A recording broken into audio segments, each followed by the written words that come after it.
섬김인데요. 지난주는 어떻게 섬김의 테시스처럼 예수님의 이 땅에 오신 목적은 섬기러 왔다. 우리가 예수를 따르는 제자로서 그렇다고 한다면 우리들의 비전이 무엇이 되어야 될 것인가? 섬김에 받는 자리로 갈 것이냐, 섬기는 자로 될 것이냐. 우리도 또한 예수님처럼 섬기는 자가 되기를 우리가 마음에 품고 치료를 시작을 했습니다. 또 오늘 그렇다고 한다면은 질문은 그러면 누구를 섬길 것이며 어떻게 섬기는 것이냐 하는 질문입니다.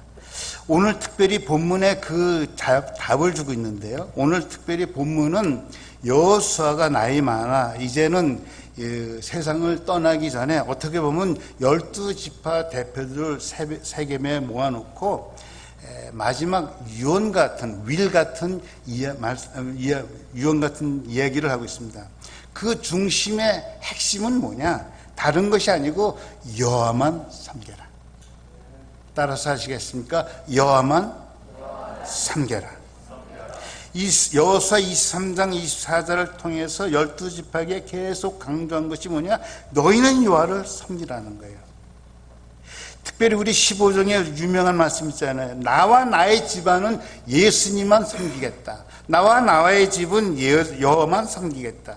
16절에 보니까 백성들도 같이 우리도 그렇게 하겠습니다. 질문이 하나 있습니다. 왜 하필 이 시점에서 여호수아는 그 문제를 들고 나왔으며 여호와만 섬길 것을 강조하고 있는가? 여러분, 마지막 유언이라고 한다면은 할 말이 많을 거 아니에요? 자녀들 앞에 마지막 이제 유언을 한다고 하면 여러분은 무슨 말을 하겠습니까? 야, 나는 이 세상을 떠나더라도 너희끼리 싸우지 말고 잘 살아라든지 그런 얘기들을 하지 않겠습니까? 특별히 이스라엘 백성들의 상황을 보면은 40년 동안 계속 고생하고 왔어요. 이제 가나안 땅에 들어서 이제 겨우 아직 원주민들 쫓아내지 못하고 이제 자리 잡으려고 하고 있을 때 덕담을 얘기해 주시잖아요. 야, 그동안 참 수고했다. 40년. 이제 나눠진 땅에서 자리를 잡고 정착하고 이제 나머지 원주민들 다 쫓아내고 참 하나님의 축복 가운데 살기를 바란다. 이런 얘기 할 수 있잖아요. 그런 거 다 패 일어나고 다 잘라버리고 여호와만 섬겨라. 이 말씀하는 거예요. 왜 이 말씀이 그렇게 그 당시 여호수아가 간절하게 할 수밖에 없었는가? 그러면 그 당시 상황이 어떤 상황인가를 우리가 좀 봐야 되죠. 이제 우리가 아는 대로 40년 광야 생활을 마치고 이제 가나안 땅에 정착하게 됩니다. 근데 그것이 쉬운 문제가 아니었어요.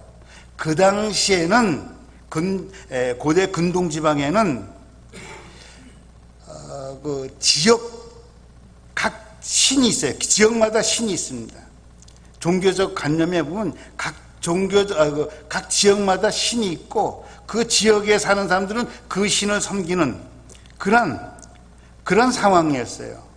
그래서 우리가 어떤 거주지를 옮긴다 하는 것은 여기 살 땐 내가 이 신을 섬기다가 그쪽 지역 가면 그쪽 신을 섬겨야 되는 그런 선택을 하고 살아야 되는 거예요. 그래서 하나님께서 아브라함을 불러내셨을 때 그리고 젖과 꿀이 흐르는 가나안 땅을 가라고 했을 때 양자택일 중에 하나는 거예요. 너희들이 여기서 하나님을 섬겼다고 하면 여전히 그 땅에 가서도 그 땅의 신이 아니라 너희 하나님을 섬길 것이냐, 이것을 요구하고 있는 거예요. 특별히 이스라엘 백성들이 들어갔던 그리고 기대했던 그 약속의 땅은 풍요를 보장하는 신을 섬기고 있는 그런 곳이었어요. 바알 신을 섬기고 있었던. 특별히 이들이 생각해보세요. 40년 동안에 이들은 어떤 문화냐면 유목민 문화예요. 양을 키우고 여기저기 옮기는 문화였어요. 그러나 가나안 땅은 이미 정착되어 있어서 농사를 짓는 농경 문화예요. 문화 컨플릭이 생기는 거예요. 이들은 농경 문화의 특징은 바알신을 섬기면서 바알신이 하늘에서 비를 내려주면은 우리가 이 땅에서 비를 받아서 풍요롭게 된다. 자기의 풍요를 위해서 바알신을 섬기는 바알 문화가 가나안이에요. 이들은 어떤 문화예요? 유일하신 하나님, 형상도 없는 안 보이는 그 하나님을 섬기는, 그 유일한 하나님을 섬기는 그 문화라고요.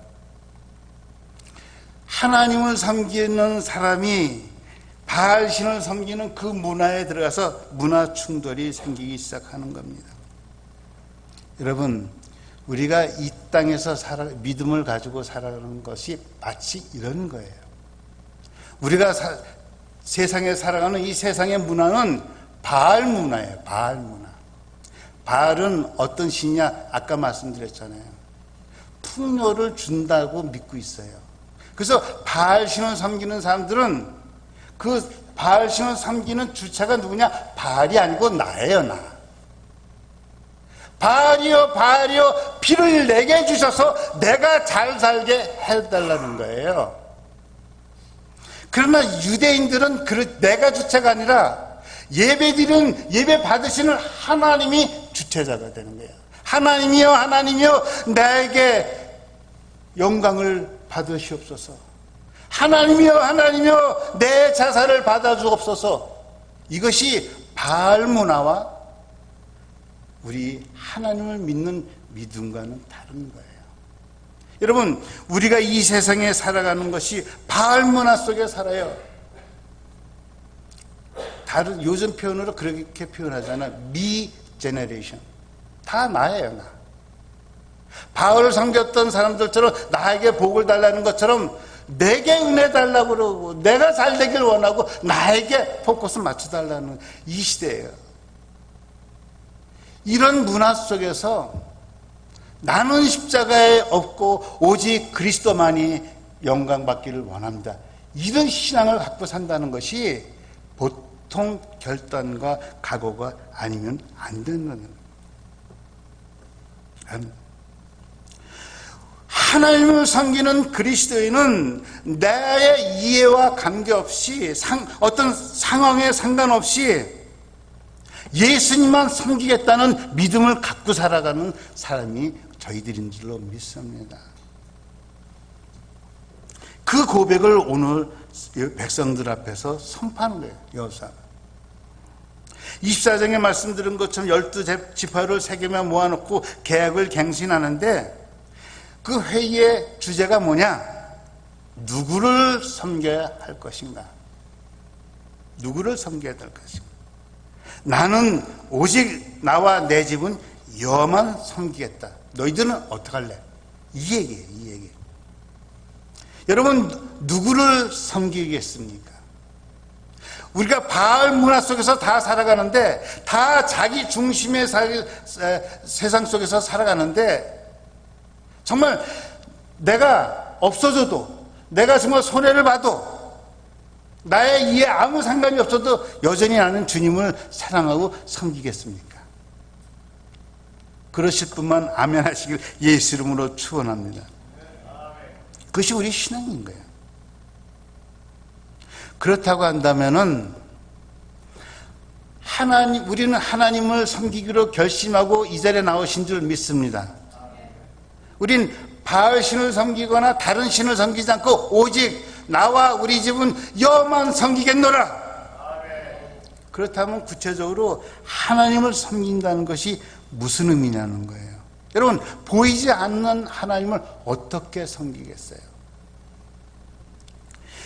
섬긴다는 그 단어가 주는 의미가요, 예배라는 단어가 같이 있습니다.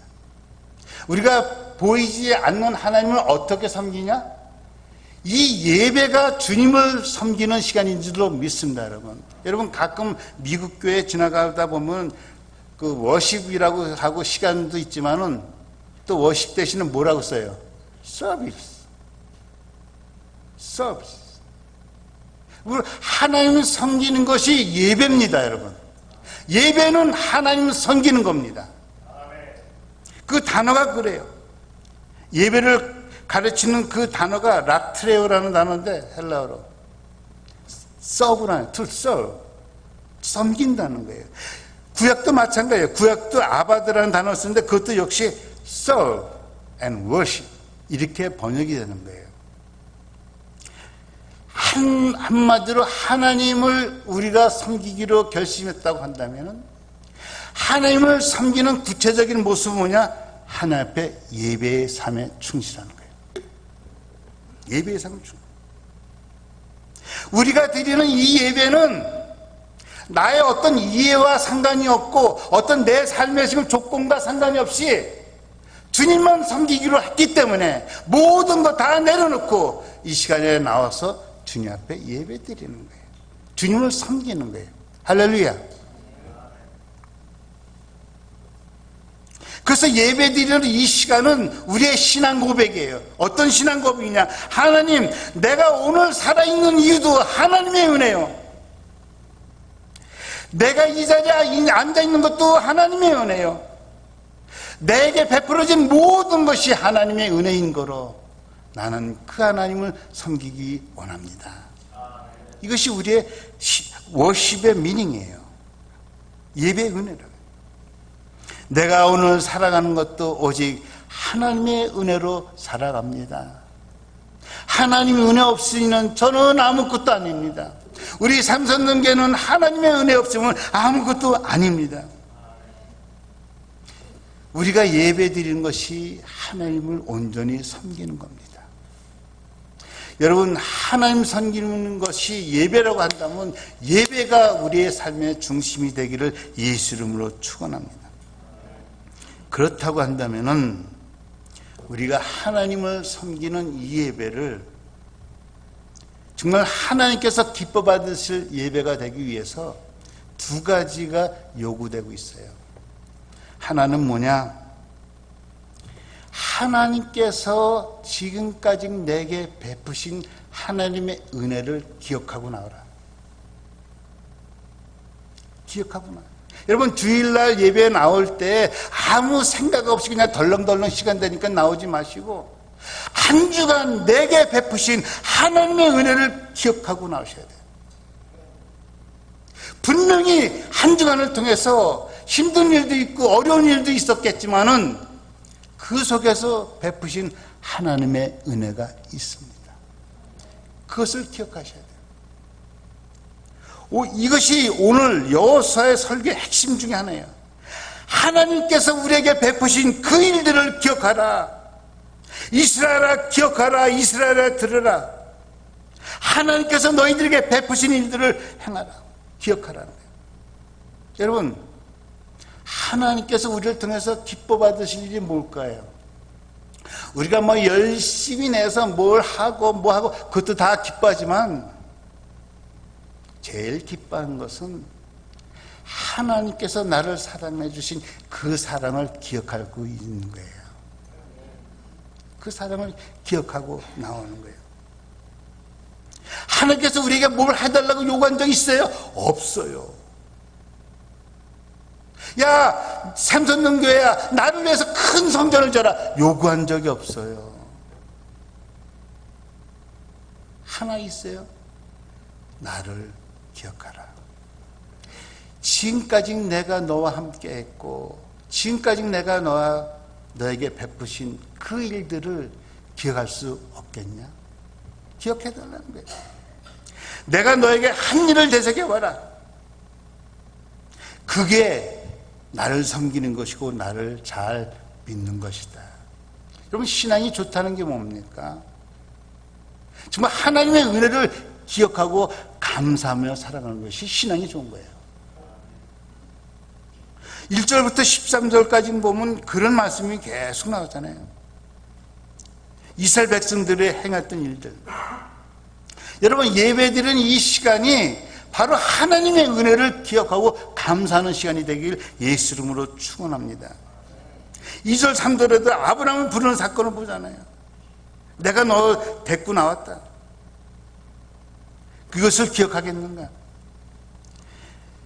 우리가 하나님께서 내게 베푸신 은혜만 기억하고 살 수 있다면 온전한 예배자로 살아갈 수가 있는 거예요.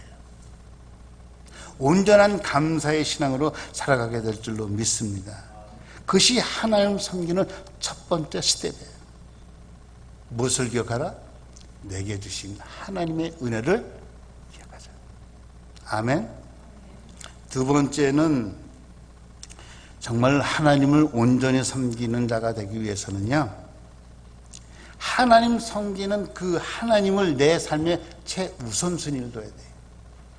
우선순위가 이 우선순위가 바뀌면은 안 되는 거예요. 19절을 보면 그런 말씀 하잖아요. 여호수아가 백성에게 이르되 너희가 여호와를 능히 섬기지 못할 것은 그는 거룩하신 하나님이시요 질투하시는 하나님이라. 질투하는 하나님. 하나님이 우리 마음속을 뺏어가는 것이 우리 마음속 하나님 내 자리에 있다고 할 때 하나님께서 질투한대요. 여러분 혹시 누구를 깊이 사랑해 본 적 있으세요? 내가 깊이 사랑하는 그 사람이 내 사랑 대신에 다른 사랑을 가지고 있다고 생각하면 여러분 가만히 있겠어요? 그래도 허허 웃을 수 있겠어요? 속이 안 상했겠어요? 여러분 사랑이라는 것은 그런 거예요. 사랑이라는 건 이스라엘 백성들에게 가장 요구하는 것은 하나님을 먼저 두라는 거예요. 근데 보세요. 15절에서 보면은 만일 여호와를 섬기는 것이 너에게 좋지 않게 보이거든 너희 조상들이 강 저쪽에서 섬기던 신들이든지 또는 너희가 거주하는 땅에 있는 아모리 족속의 신들이든지. 무슨 얘기예요? 그들 가운데 하나님 외에 다른 것들이 차지하고 있더라는 거예요. 강 저쪽에서도 섬겼던 신들이 있었고 나와서 지금 현재 가나안 땅에 보니까 가나안 땅에 아모리 그 지역신을 또 있더라는 거예요. 야, 두 주인을 섬길 수 없는데 하나님 정확하게 보신 거예요. 여호와만 섬기길 원하는가? 그러면 조상들이 가지고 있었던 그 신들이든지 지금 와서 현재 와서 지금 가나안 땅에 와서 현지 신을 섬기든지 아니면 하나님을 섬기든지 둘 중에 하나.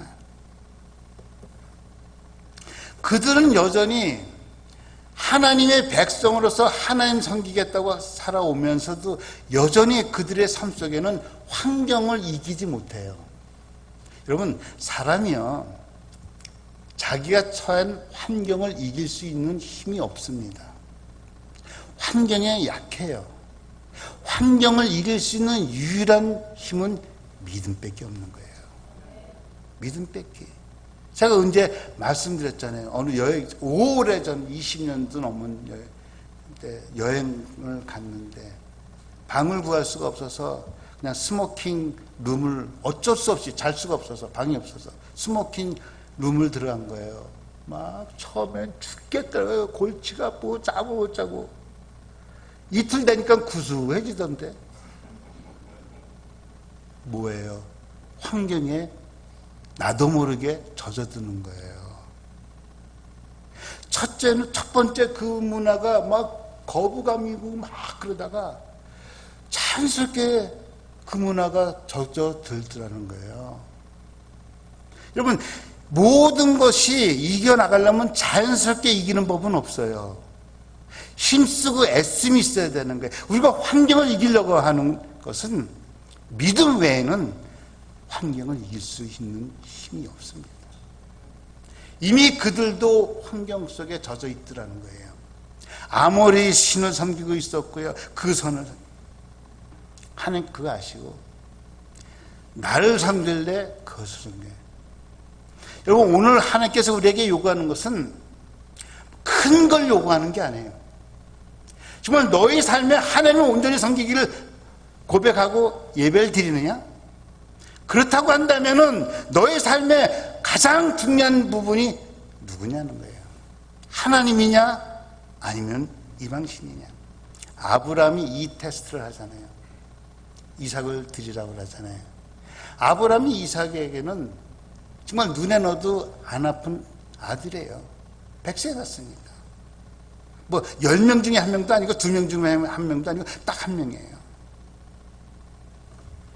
이삭이냐 하나님이냐, 이걸 시험하는 거예요. 이삭이 넘버원이냐 하나님이 넘버원이냐. 이삭을 없애라는 얘기 아니에요. 이삭이 둘 셋은 괜찮은데 이삭이 원되는 것은 하나님께서 기뻐하지 않는다는 거예요. 우리 현대인들에게는 다 이삭이 있어요. 하나님보다 더 중요하고 못 놓는 것들이 있다고. 그게 이삭인 거예요. 그거 바꾸라는 거예요. 버리라는 얘기는 안 했습니다. 바꾸라는 거예요. 그것이 온전히 바뀌어질 때 하나님만이 내 인생의 넘버원입니다. 그것이 온전히 주님을 섬기는 자의 모습인 거예요. 그렇기 때문에 우리는 다 손을 놓고 이 자리에 나와서 주님을 섬기잖아요. 왜? 이 시간이 넘버원이니까. 전 모르겠어요. 여러분들을 다 상황을 모르지만은 빨래 하다가 11시 반 예배 드리니까 제가 보니까 시간이 널널하더라고요. 저는 일부 예배가 있어가지고 정신이 없었는데 일부 예배 없이 11시 반이니까 널널하니까 빨래 하다 올 수도 있고 하다 올 수도 있고 막 하다 하다가도 타임스업 하고 왔잖아요. 왜? 하나님이 넘버원이니까. 내가 지금 일 마치는 게 마무리하는 게 중요한 게 아니라 지금 하던 일 마무리 못해도 오케이. 하나님이 넘버원인데 가야지. 예배드리는 거예요. 하나님은 오늘도 하나님만 섬기는 자를 구하고 찾고 계셔요. 우리에게 요구하는 것이 다른 것이 아니라 정말 그런 상황에서도, 내가 힘든 상황에서도, 내가 상황이 점점 나빠지는 상황에서도 그거하고 상관없이 여전히 너는 나를 섬길 수 있겠느냐. 그러실 분만 아멘 하십시오. 하나님을 제대로 섬길 때 하나님은 절대 거저가 없으세요. 제가 늘 예배를 위해서 기도하는 것 중에 하나는 뭐냐? 하나님, 이 예배가 진정과 신령으로 드려진 예배가 되게 해주셔서 이 진정과 신령으로 예배를 드리는 자에게 하나님의 응답과 은혜와 치유와 회복의 은혜가 있기를 원합니다. 하나님을 제대로 섬길 때 하나님께서 그 섬김을 받고 그냥 끝내실 분이 아니란 것을 저는 믿습니다. 우리가 그것을 기대하고 예배하는 건 아니에요. 그것 때문에 우리가 섬기는 것도 아니에요. 우리는 다만 하나님께서 내게 베푸신 은혜를 기억하고 감사해서 주님을 섬기기로 나온 것 뿐이에요. 그런데 그 순수한 믿음 위에 하나님이 부어주시는 은혜가 있습니다. 그 은혜가 우리 생선능계 예배를 통해서 흐르시기를 예수 이름으로 축원합니다. 기도하겠습니다. 하나님, 섬김이 우리의 삶의 가장 최고의 가치인데, 특별히 하나님을 섬기는 것이 우리의 삶의 목표인데, 하나님 아버지, 하나님께서 베푸신 은혜를 늘 기억하고 감사하며 드리는 예배가 되게 해주시고, 하나님을 내 삶의 최우선 넘버원으로 두고 살아가는 우리 온 성도들 다 되게 하여 주옵소서. 예수님 이름으로 기도했습니다.